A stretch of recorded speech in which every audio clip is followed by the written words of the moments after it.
Sementara itu pemirsa, Mahkamah Agung akhirnya mengabulkan keberatan hak uji material atau judicial review terkait mantan napi korupsi yang akan kembali nyalek.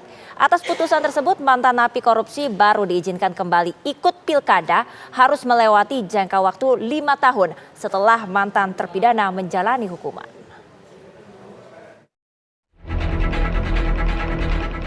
Mahkamah Agung mengabulkan permohonan keberatan hak uji material atau judicial review terkait mantan napi korupsi yang akan kembali nyalek.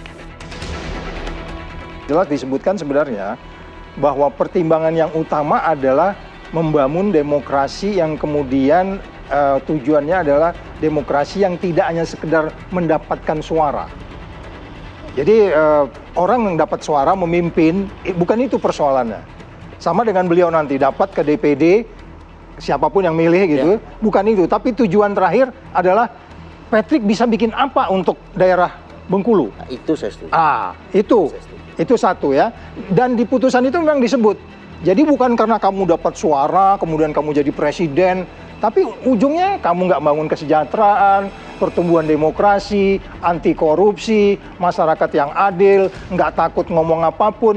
Itu tujuan akhirnya. Nah, itu di dalam putusan dari MA ini disebutkan di situ salah satu di dalam penjelasan itu ya? Yes, makanya saya sebutkan tadi itu banyaknya ada demokrasi yang sekarang ini seolah-olah wah, iya, itu yang demokrasi yang menyimpang yang saya sebut tadi itu disebutnya oklokrasi. Oklokrasi dan ya, di dalam putusan itu ya? Ya, jadi itu disebut.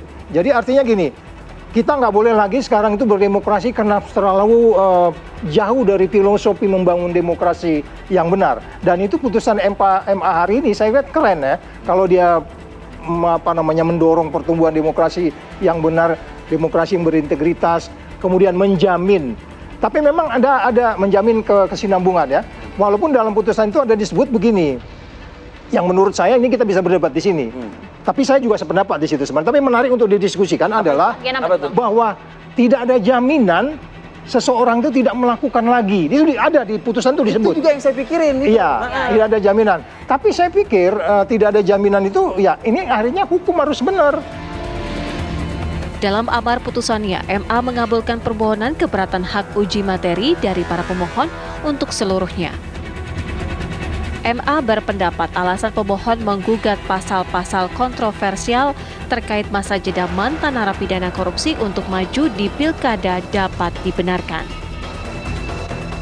Anwar Ibrahim itu di Malaysia terkena tuduhan korupsi 7 tahun. Ya.